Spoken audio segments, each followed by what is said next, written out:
tardes. Vamos a empezar con la clase de Derecho Romano 2. Son los jóvenes de segundo cuatrimestre de Universidad de Oriente. Voy a hacer un test de audio para ver si no me falla. Porque estamos como con un ruidito al fondo. Entonces, a ver.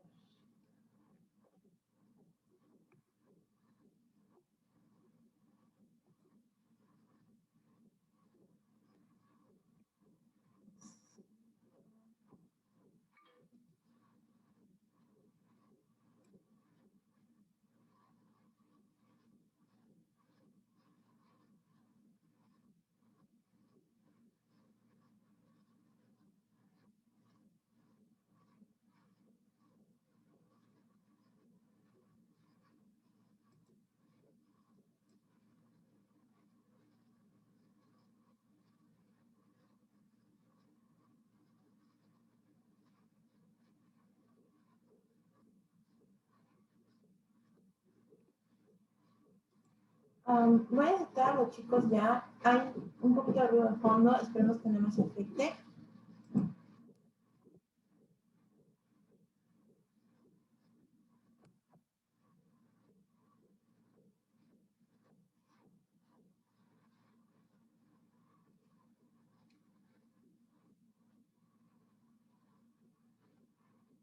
Hola jóvenes, muy buenas tardes. Días todavía, perdón. Ah, no, ya son las 12, ya son tardes. Buenas tardes a todos. Buenas tardes. Oigan, les voy a comentar una cosita antes de empezar la clase. Buenas tardes.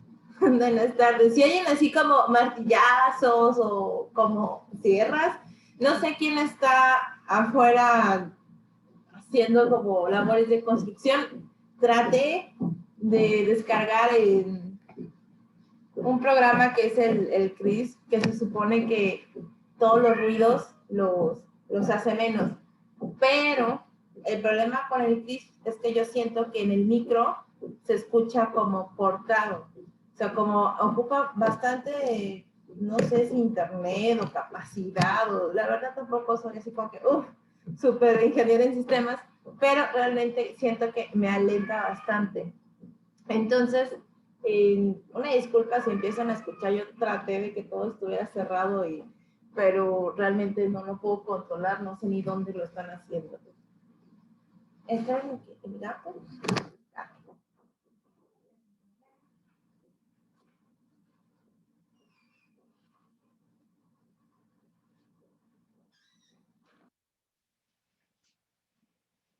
Bueno, vamos a empezar con la clase. Vamos a seguir con el tema de sucesiones. Pero antes de empezar con el tema de sucesiones, quiero ver su lista. Les voy a decir por qué. Porque tengo más participantes de los que tengo en lista. Les voy a ir nombrando, o sea, la lista oficial. Entonces voy a ir nombrando los que tengo y los que falten me van a ir diciendo su nombre, porfis, para que yo los ponga de una vez en la lista. Vamos a ver. Aquí a Arias Martínez Enrique.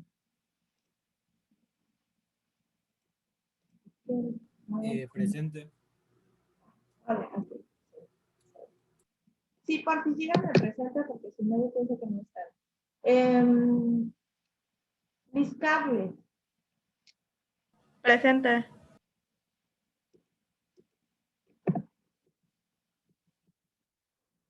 Alfonso Agreni.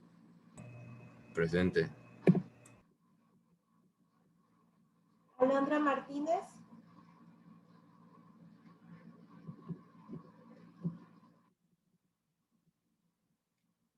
Martínez, a ver.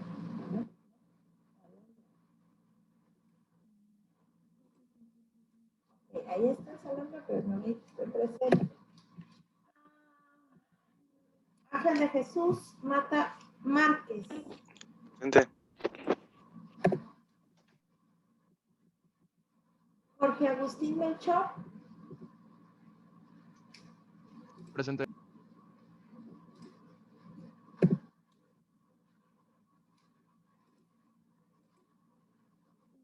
Evelyn Sofía.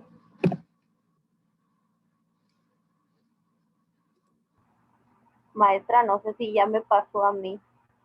Por Alondra. 2. Vianey. Ay, Ok. es que no estaba aquí. Ah, típico de que, oigan, por lo menos al principio de la clase, o sea, como recomendación, pongan atención, porque tal si es algo muy importante. Ok, Alondra, sí te pasé, sí te vi, te puse asistencia. Ah, sí, estoy aquí. Sí, pues sí. Evelyn Sofía. Aquí la veo. ¿Quién más?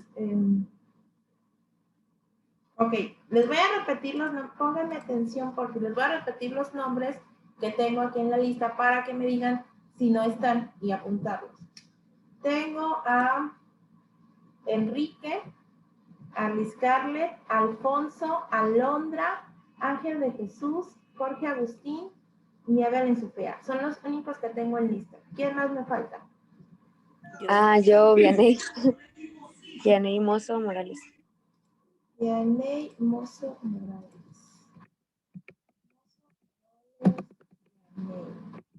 ¿Quién más aparte de Vianey? Amanda Iraíz García Aguilera. Amanda, ¿cómo? Iraíz García Aguilera.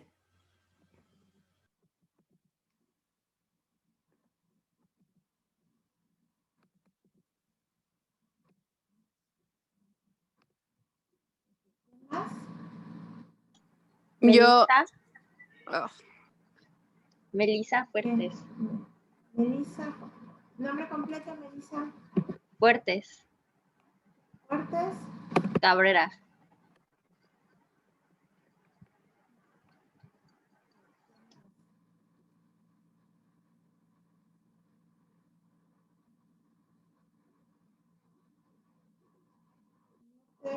Tengo, Ixel Natividad tampoco la tengo.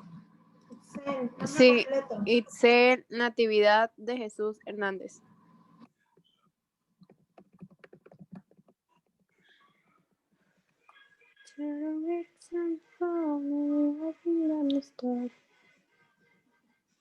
Ok, gracias, Ixel. ¿Quién más? Sí, nada. ¿Quién más falta? ¿Quién? Elizabeth Ujú. Aranda Sanata.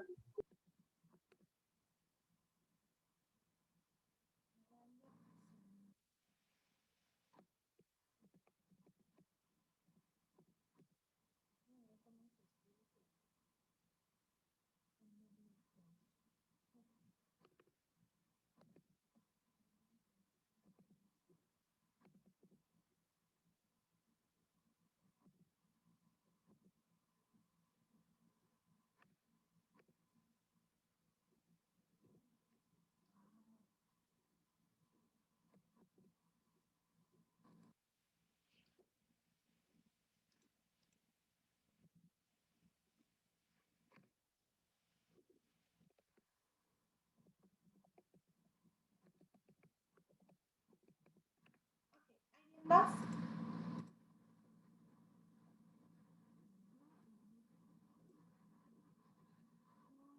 A ver. Pues creo que no, creo que ya están todos, ya somos 12. Aquí somos 13, entonces ya.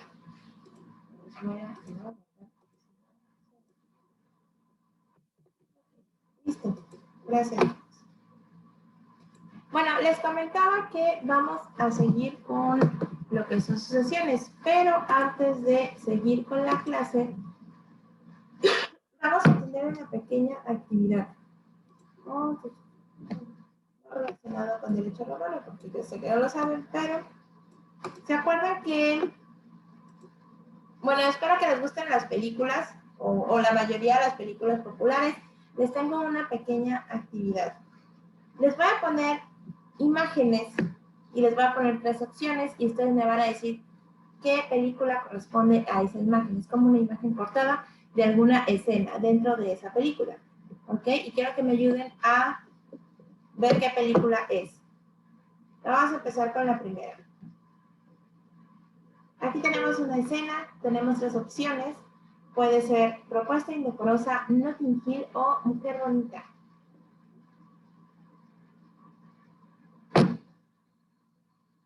Mujer bonita. Mujer bonita. Sí, mujer bonita. Gracias. La siguiente. Puede ser el príncipe de Persia, 300, o gladiador. El príncipe ¿Cuál de crees esa? Persia. El príncipe de Persia por 3. Digo, ya las vi, pero sí, es el príncipe de Persia. La siguiente puede ser Gravedad, Interestelar o Pasajeros. Gravedad. Gravedad, no la vi. Ok, ¿alguien más quiere decir alguna otra? ¿No? ¿Todos piensan que es Gravedad? Pues no, es Interestelar con Anne Hathaway, que por cierto ganó Óscares por esta película. No recuerdo muy bien, ya me acuerdo de qué se trata, como que Anne Hathaway se queda como perdida en el espacio. La siguiente puede ser El Club de la Pelea, Requiem por un Sueño o Sin Límites. El club de la pelea. El Club de la Pelea por 2, sí. Sí, es esta, El Club de la Pelea. Esta, La Bella y la Bestia, La Cenicienta o Diarios de una Princesa. La Bella y la Bestia. La Bella y la Bestia. Así es, La Bella y la Bestia. Ya la descubrí por el vestido, pero en otro grupo me dijeron que habían visto a la señora Puff, bueno, la tetera, y no lo había notado. Pero sí, es La Bella y la Bestia. Esta puede ser Elisa Graves, Sendless o La Isla Siniestra. La Isla Siniestra. La Isla Siniestra, así es una película de Leonardo DiCaprio, muy buena, por cierto. Y me parece que ese señor era como el director de ahí del hospital o del psiquiatra. La siguiente puede ser Sex and the City, Diablo viste a la moda o Loca por las compras. Diablo viste a la moda. Diablo viste a la moda. Diablo viste a la moda, así es. Es esto fácil. Puede ser El Origen, Doctor Strange o Los Agentes del Destino. El Origen. Así es, El Origen. Este también relativamente fácil, pero no. Puede ser El Gran Truco, El Ilusionista o La Otra Bolena. La otra bolena. Otra bolena. ¿Ok? De una vez me sacaron que esa chica que ven ahí es Scarlett Johansson. Sí, es El Gran Truco con Hugh Jackman. También muy buena película y también estuvo protagonizada por Christian Bale, me parece. Esta, El Renacido, Diálogo sin cadenas o Un día para sobrevivir.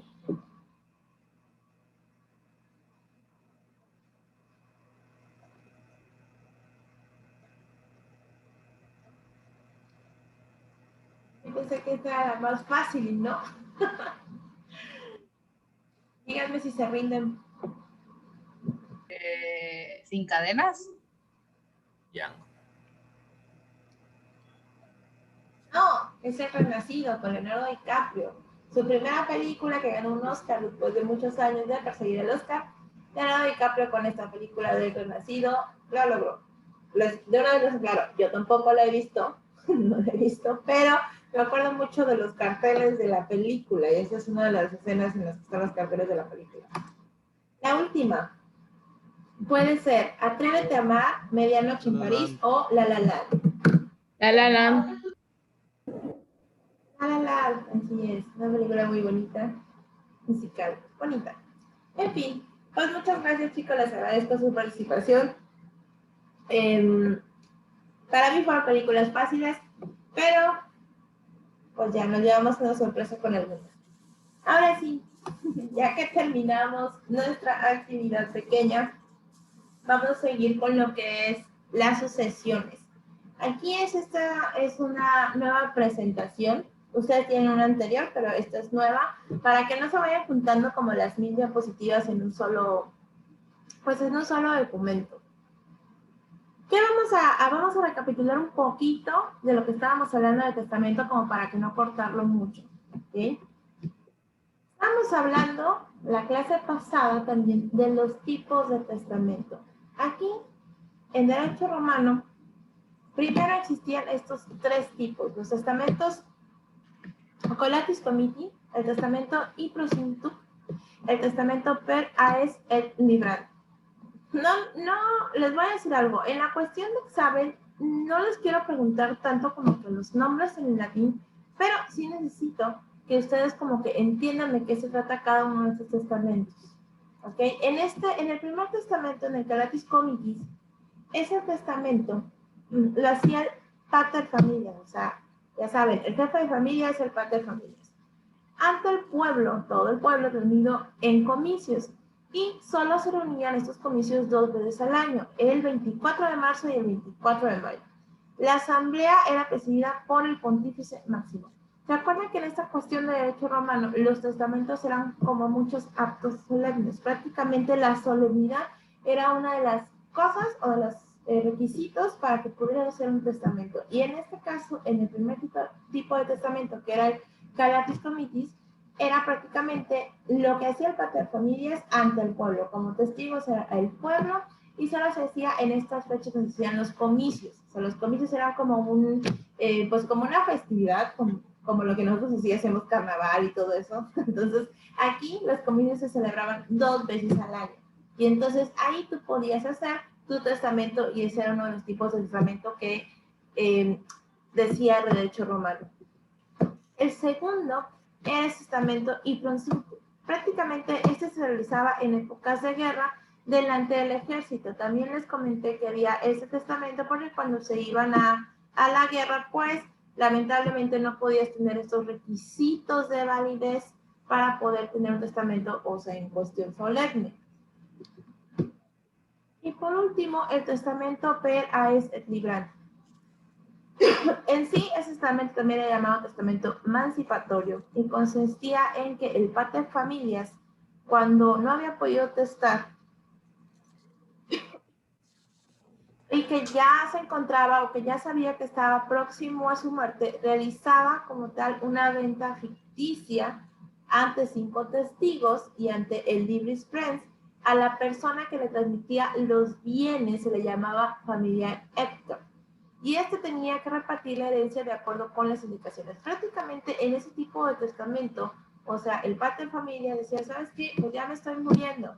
Entonces, lo que sí era como una venta ficticia de todos sus bienes, obviamente con testigos, a la persona que le transmitía los bienes se le llamaba familia. Entonces, prácticamente el representante de la familia de esos bienes, y esta persona tenía que repartir la herencia de acuerdo a las indicaciones que esta persona le daba, o que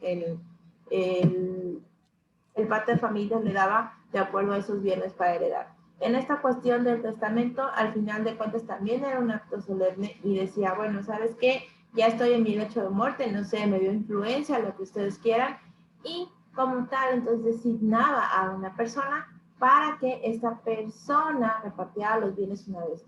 Como tal, una diferencia con los fideicomisos y los legados, y vamos a ver más adelante, pero en sí, en ese tipo de testamentos, hacía como, por eso dicen que era una venta ficticia. En este caso, hacía como que vendía los bienes a esa persona y también tenía un nombre en específico que era el familiar Hector.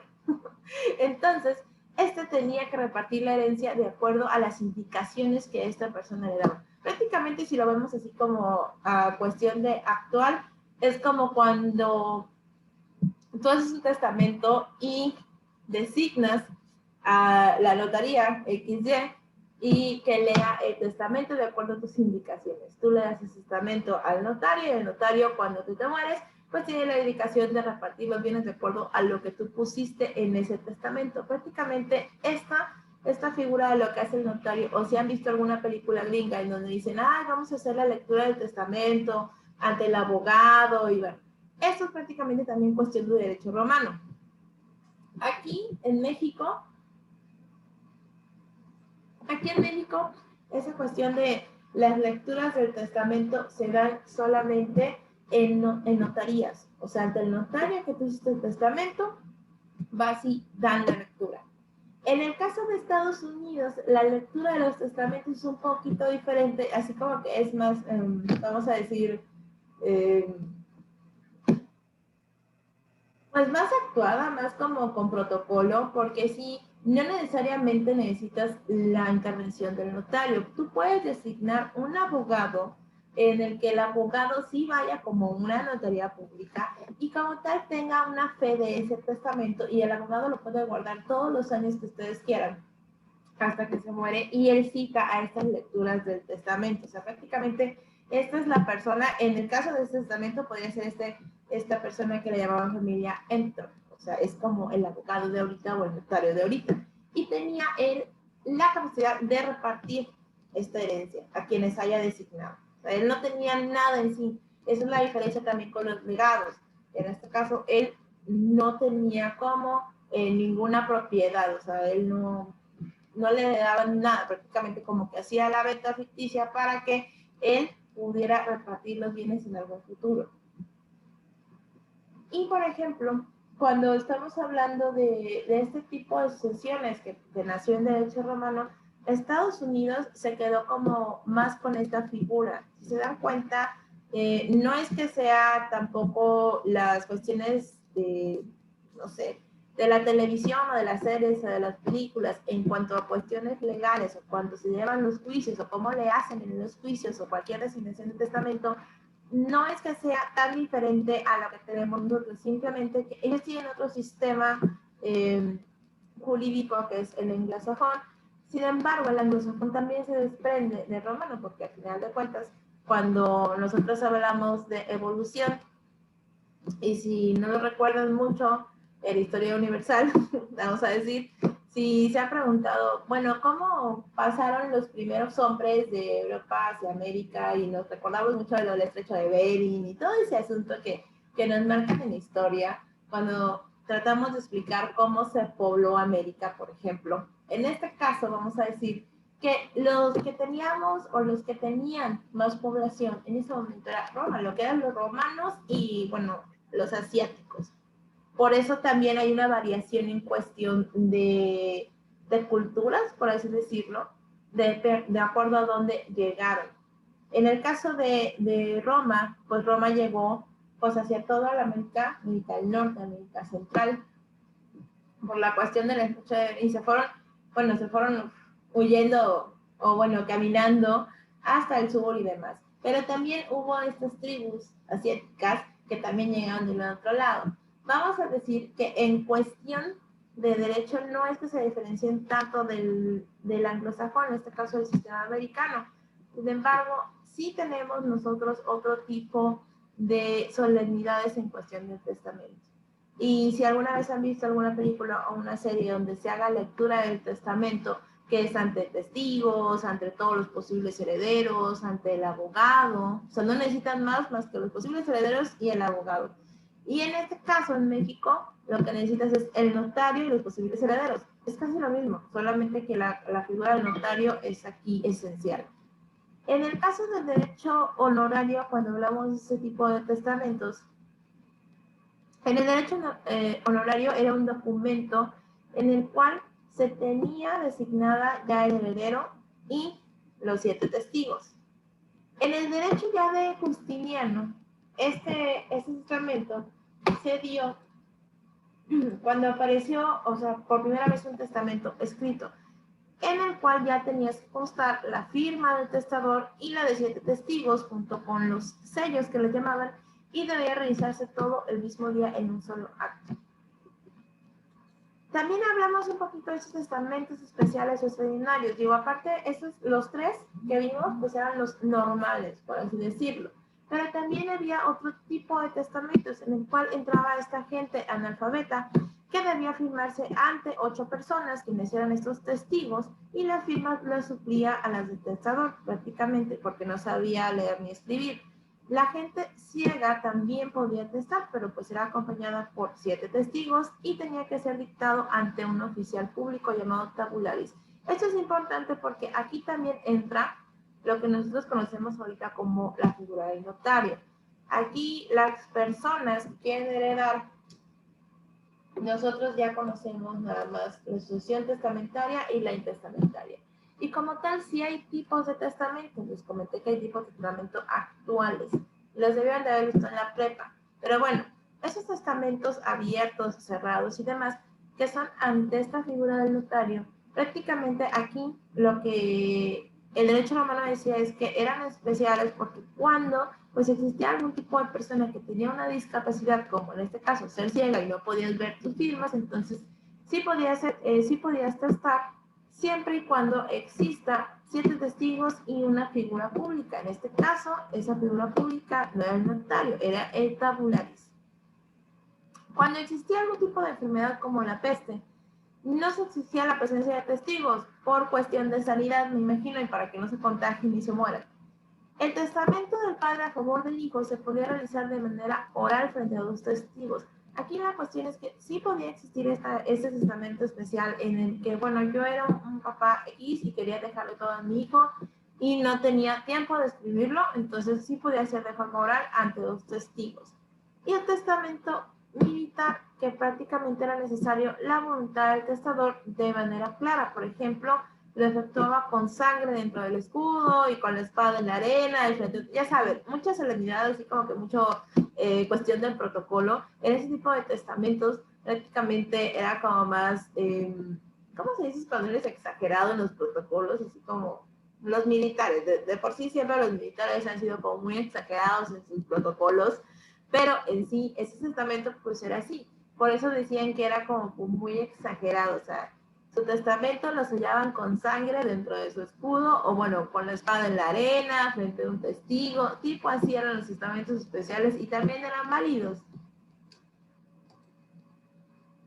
Hablaban también sobre la capacidad para atestar. Prácticamente esta capacidad para atestar, o sea, para poder ser heredero, se le denominaba testamento facti, testamento facti, la cual puede ser pasiva o activa, aquí me equivoqué. En el caso de la activa, era la capacidad jurídica que tenían los sujetos para hacer su testamento y era exclusiva para los ciudadanos romanos. ¿Se acuerdan que les dije que al principio también el ius civile era solamente para los romanos? En este caso, ese testamento infacti activo era la capacidad que tenían estos sujetos, a los mismos romanos, para atestar exclusivamente a otros ciudadanos romanos. Las personas que carecían de este derecho eran los incúberes, los prodigios, los locos en sus momentos de lucidez. Las mujeres necesitaban autorización de su tutor. Las mujeres tampoco podían como tal ser parte de esta capacidad de atestar, a menos que tuvieran un permiso de su tutor para poder ser herederos. En el caso del testamento infacti pasivo, era la capacidad que tenían los herederos para reclamar la herencia. En este caso, era también exclusivo para los ciudadanos romanos. Sin embargo, se limitaba a las mujeres, las personas inciertas, las personas jurídicas que no tenían una personalidad jurídica dentro de Roma, los esclavos, los ajenos, los extranjeros. En este caso, Roma en un principio lo que tenía esta capacidad para atestar y para ser heredero, tenía estas 2 facultades. Una era la capacidad que tú tenías para hacer tu testamento, y la otra era la capacidad que tenían los herederos para reclamar la herencia. Prácticamente eso será la capacidad de testar. ¿Qué sí podías heredar en Roma? En el testamento podías transmitir derechos, por ejemplo, la propiedad de un bien inmueble, de tu casa o de tu terreno. Obligaciones, por ejemplo, la manutención. Vamos a ver más adelante en obligaciones que es la manutención. Las cargas, por ejemplo, que se quedara como tutor de la familia. En este caso, tú podías heredar bienes, obligaciones o cargos. O sea, tú podías heredar ser el tutor de cualquier persona menor o mayor de edad o a lo mejor de alguna mujer. ¿Qué no podías heredar? En este caso, no podías heredar el trabajo. O sea, como si tuvieras un cargo público y heredas el cargo público a tu hijo, a tu primo, a tu sobrino, vamos a decir a tu hijo o a tu hermano, eso no se podía dar. Los cargos públicos, no. Los vínculos o relaciones jurídico-patrimoniales, en este caso también las manos, vamos a ver más adelante de qué se trataba. El usufructo, el uso, la habitación, las obligaciones como tal, es delito. ¿Qué quiere decir esto? ¿Qué no podías heredar en sí? En sí los romanos decían, no puedes heredar puestos públicos, no puedes heredar relaciones o vínculos jurídicos, no puedes heredar lo que es el usufructo, el uso o la habitación a alguna cuestión. ¿Por qué? ¿Por qué no podías heredar? Esto último es importante en cuestión de usufructo, uso o habitación. Nosotros conocemos en derecho estos derechos como derechos reales. Prácticamente este tipo de derechos son relacionados con la propiedad y la posesión de las cosas. Por eso generalmente es en los bienes. En este caso podemos decir que lo que es el usufructo, que es el uso y goce de la cosa, así es su concepto de derecho. El uso, que es prácticamente que tú puedas utilizar cualquier cosa con esta cuestión de derecho. La habitación, aquí la cuestión de diferencia entre el uso y el usufructo es que el usufructo es el uso y goce total de la cosa. Y el uso como tal lo puedes usar, o sea, lo puedes utilizar, pero tú no puedes gozar de los frutos, por ejemplo. Aquí vamos a decir una diferencia en cuestión de ejemplo. Les quiero platicar también de la habitación. En el caso de la habitación, creo que es más cuestión de lógica, pero la habitación tiene que ver con también el uso de una casa habitación. Vamos a decir que en cuestión de derecho romano, desde un principio decía, no puedes heredar cargos públicos, no puedes heredar relaciones jurídico-patrimoniales, ni puedes heredar usufructo, uso o habitación. ¿Por qué? Porque en la cuestión del derecho romano nosotros podemos decir, ok, si yo tenía una casa, vamos a ponerlo así, y en mi casa yo tenía una parte de terreno que son para ganadería, para vaquitas y gallinas y lo que ustedes quieran. En este caso, decían, bueno, yo puedo heredar, si yo tengo la propiedad de la casa, ok, y se supone que parte de mi terreno, pues también es parte de mi casa.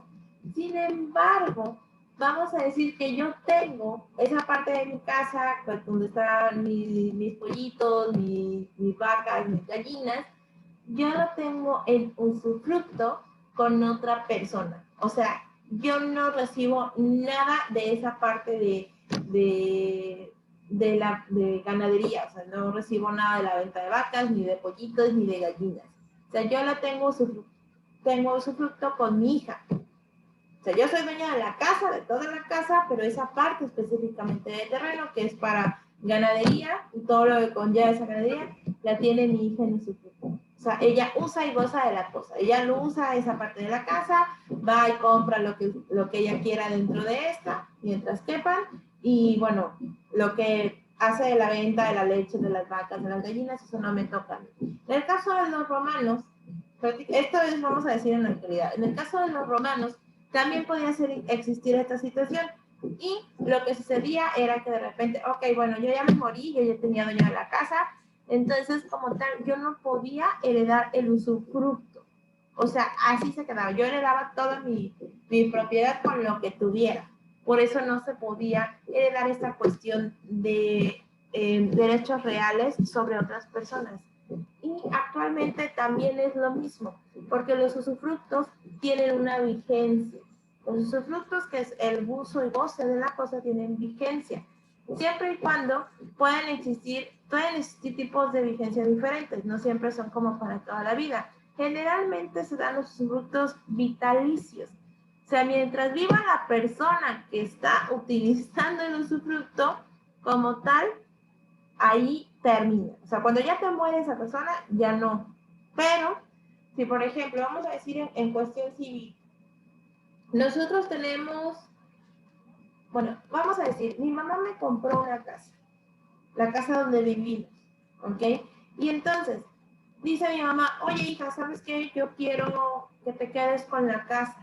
Y yo, ok, sí, muchas gracias, gracias. Y entonces, ¿qué hacemos? No, pues, ¿sabes qué? Yo te la compro o me la donas, lo que ustedes quieran. Vamos a decir que yo se la compré, pero entonces la dueña de la casa, o sea, el derecho real de propiedad es para mí ahora como hija. Y entonces mi mamá ya no tiene, porque yo le pagué por ella, ¿no? Se supone. Entonces, ¿qué sucede con esto? Lo que hacen en esta cuestión de los usufructos es decir, ok, bueno, yo te vendo la casa, o bueno, tú vas a ser ya dueña de la casa, pero yo quiero el usufructo vitalicio. ¿Esto qué quiere decir? El uso y goce de la cosa. Vitalicio para toda mi vida. En este caso, yo como tal tengo la propiedad, pero el usufructo lo tiene mi mamá. En este caso, ¿qué conlleva esta cuestión del usufructo? Pues en el caso del usufructo, pues yo no podría vender la casa hasta que ella se muera, porque ella tiene el uso y goce. Aunque no es dueña de la casa, ella tiene este derecho de uso y goce de la casa hasta que se muera. ¿Ok? Por eso en cuestión de herencias tampoco, y actualmente tampoco, se pueden heredar usufructos como tal. No se pueden heredar, yo le doy el usufructo a tal persona. O sea, no, tú heredas la propiedad total. En el caso de los usufructos vitalicios, si en el caso de que les estoy poniendo de ejemplo, mi mamá tiene el usufructo vitalicio y yo digo, es que quiero vender la casa, no puedo, porque tiene ese usufructo hasta que ella se muera, yo puedo hacer lo que quiera con la casa, aunque yo sea la dueña, ¿ok? Pero el usufructo da este derecho de posesión, de estar y de gozar de esto. En el caso del derecho romano, pues era prácticamente muy parecido. O sea, tú podías heredar la propiedad, pero no podías heredar ningún tipo de derecho de posesión sobre estas propiedades. La institución del heredero. Hablamos también, más atrasito sobre los fideicomisos. Prácticamente en esta cuestión de los fideicomisos, vamos a decir que esta persona le designaba el heredero para que en su última voluntad, o sea, expresada en el mismo testamento, a quienes no tenían la testamentificación, inventaba o imaginaba instituir un heredero o establecer un legado a favor de una persona capaz, a quien suplicaba entregara todo o parte de la herencia a la persona que él deseaba favorecer.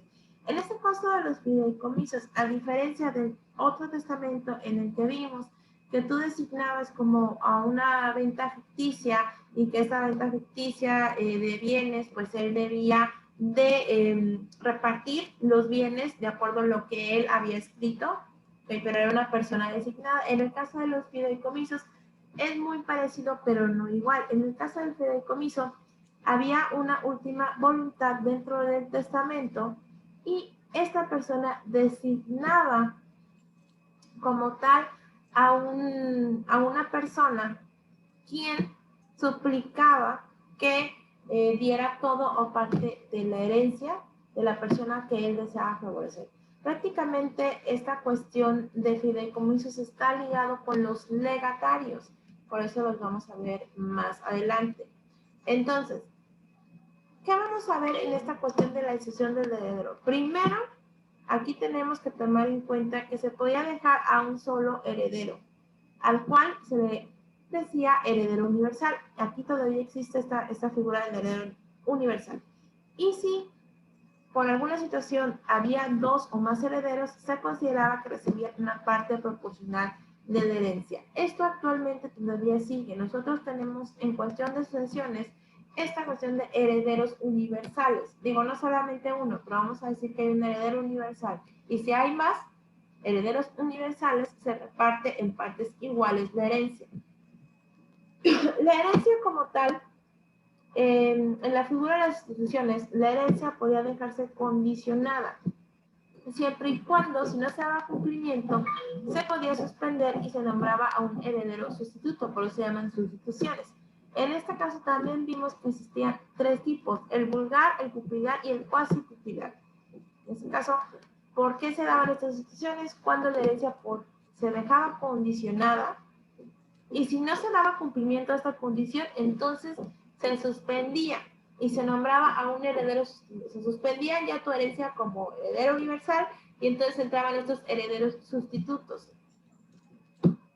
¿Cuáles son estas sustituciones? En el caso de la sucesión vulgar, se daba al nombrar a un heredero sustituto previniendo que el primero por alguna causa no llegara a heredar, por cualquier situación.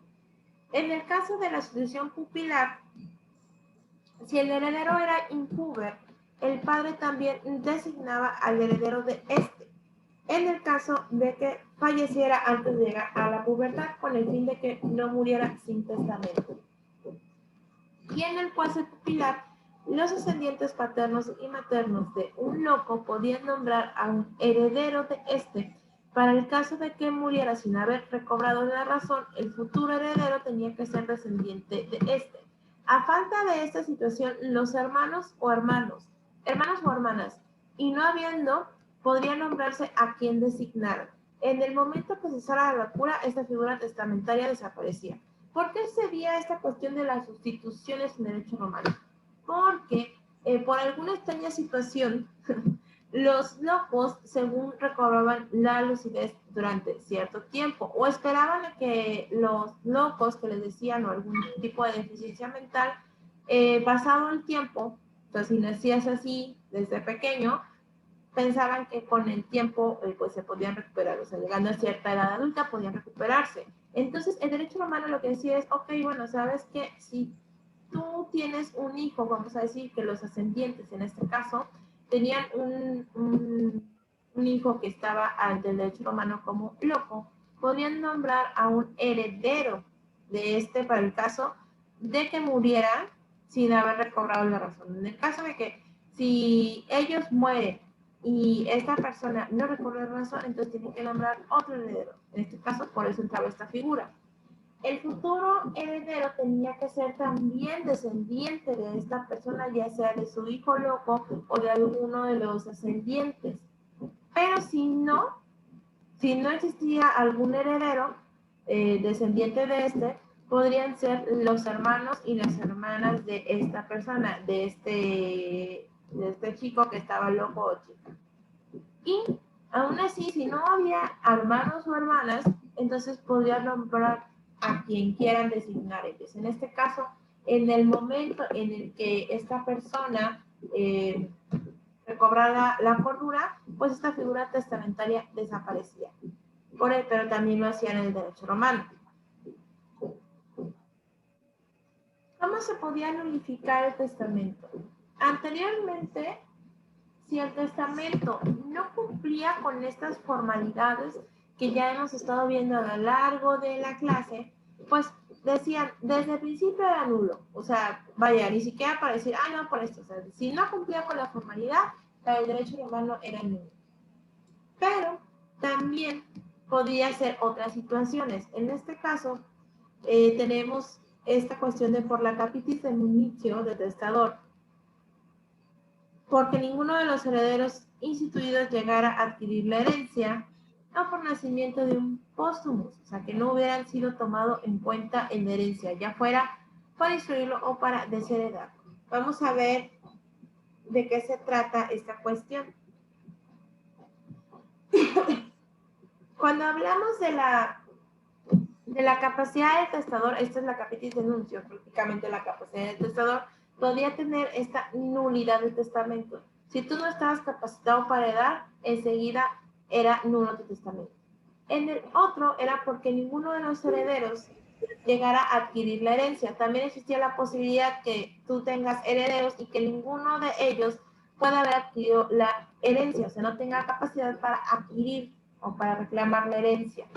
También existían por nacimiento de un póstumo, en este caso de un hijo póstumo, o sea, que no haya sido tomado dentro de la herencia, entonces tu testamento que hiciste antes y toda la repartición que hiciste ya no era válido porque ya tienes un nuevo hijo, o sea, un hijo póstumo que a lo mejor, vamos a decir, nació después de que te moriste, pero ya estaba embarazada la mujer. En este caso, existía esa posibilidad de que nulifiquen el testamento, ya sea para sacarlo de la herencia o para desheredarlo. O sea, existían estas dos posibilidades, pero al final de cuentas el testamento que habías hecho, por cual sea de los que hubieras hecho, estaba nulo. ¿Cómo podías revocar el testamento? Desde el derecho romano ya podías hacer esta revocación del testamento. Prácticamente es cambiarlo. Revocar es cambiar cualquier documento, pero tenías que sustituirlo por uno nuevo. En este caso, tú decías, bueno, yo tenía un testamento X, un testamento militar cuando fui a la guerra, pero pues ya regresé. Entonces, revoco ese testamento y hago uno nuevo. Ese testamento pues ya no es válido. O puede existir la posibilidad de esta cuestión de que, bueno, yo había hecho un testamento para mis hijos y resultó que tuve uno nuevo y entonces ya quiero quitar el testamento viejo para ponerle mi herencia a mi nuevo hijo. En este caso, el otorgamiento de un nuevo testamento pues quitaba la validez del anterior y por eso se llama revocación. En las épocas de Justiniano ya se aceptaba la revocación del testamento, siempre y cuando tuvieras 3 testigos. En cuestión formal, se tenía que hacer siempre ante 3 testigos tu revocación de testamento y entonces tenías que poner uno nuevo. ¿Qué eran los codicilios? Otra figura dentro del derecho romano era los codicilios. Como dato, esta figura apareció en la época de Augusto, cuando un general famoso murió en el extranjero y le pidió al emperador que su testamento no valía como tal, se cumplieran de cualquier forma las disposiciones de fideicomiso ahí consignadas. El emperador autorizó esta medida y así apareció el codicilio, en donde con frecuencia se consideraban fideicomisos. El codicilio era un acto como tal de última voluntad que se formulaba por escrito con el fin de añadir disposiciones a un testamento anterior, prácticamente como aclaraciones o más bien ampliaciones en tu testamento, que lo tenías que hacer por escrito. En este caso, se le daba este nombre por tratarse de cartas escritas consignadas en tablillas enceradas y firmadas por el de cuyos. No podían contener institución de herederos, institución de herencia o desheredar. En este caso, el codicilio tenía esta facultad de decir, ok, bueno, ya en un acto de última voluntad ya me estoy muriendo, te formulo por escrito aclaraciones o ampliaciones a mi testamento que ya lo tenía porque ya me estoy muriendo. En este caso, los codicilios pues tenían esta facultad, pero también no podían contener en estas últimas palabras, por así decirlo, no podías desheredar a nadie ni podías sustituir herederos. En este caso tampoco podías sustituir nuevas herencias. Los codicilios más que nada pues estaban en esta cuestión de Roma, cuando decías, uy, ¿sabes qué? Creo que se me olvidó esto, o quiero cambiar esto último porque ya me reconcilié con mi hija, mi hijo, con quien ustedes quieran, y también se daban los codicilios. Repito, empezó cuando un general murió en el extranjero y como tal, pues el encargado pues decía, mi testamento que hice en el extranjero pues no era válido aquí en Roma, porque ya saben, era acto solemne y a lo mejor, aunque era una cuestión militar y hubieras hecho todo este acto de solemnidad, pues estabas en el extranjero, entonces para Roma no valía. Entonces lo que le hizo el general, lo que le dijo el general a este emperador romano fue, ok, ¿sabes qué? Sí voy, pero mi testamento te tiene que cumplir con lo que yo designé, o sea, porque yo ya dejé un testamento, pero quisiera que sí se cumplieran estas disposiciones, aunque yo no esté en Roma. Entonces ahí nació esta figura del codicilio, que prácticamente era tu última voluntad dentro de tu testamento. Obviamente tenías que hacerlo por escrito, pero realmente eran como adiciones a tu testamento, que algo que dices, bueno, ya me voy a morir y quiero dejar esto, o sea, o siento que hice mal mi primer testamento y ya no estoy tan enojado, o lo que ustedes quieran en cuestión de herencia. Eso sí, en los codicilios, pues no podías sustituir a tus herederos, no podías desheredar a nadie como acto de última voluntad, ni podías instituir nueva herencia, o sea, no podías tener un bien nuevo y decir, bueno, voy a instituir esta nueva herencia tal, o sea, no, era lo que ya tenías escrito como adicional. Chicos, hasta aquí nos vamos a quedar. Hasta aquí nos vamos a quedar y la próxima clase vamos a seguir viendo lo que es esta cuestión de las sucesiones. Digo, ya vamos a acabar, pero vamos a recapitular un poquito de los legados, las restricciones de estos y la protección procesal del heredero. O sea, cómo se protegía el heredero de forma procesal. Y vamos a empezar ya después con obligaciones, que es la parte un poquito más importante de lo que vamos a ver en el derecho romano 2. Ok, por hoy sería todo. Nos vemos la próxima clase, chicos. Les agradezco. Gracias, bye. Gracias, hasta luego. Bye.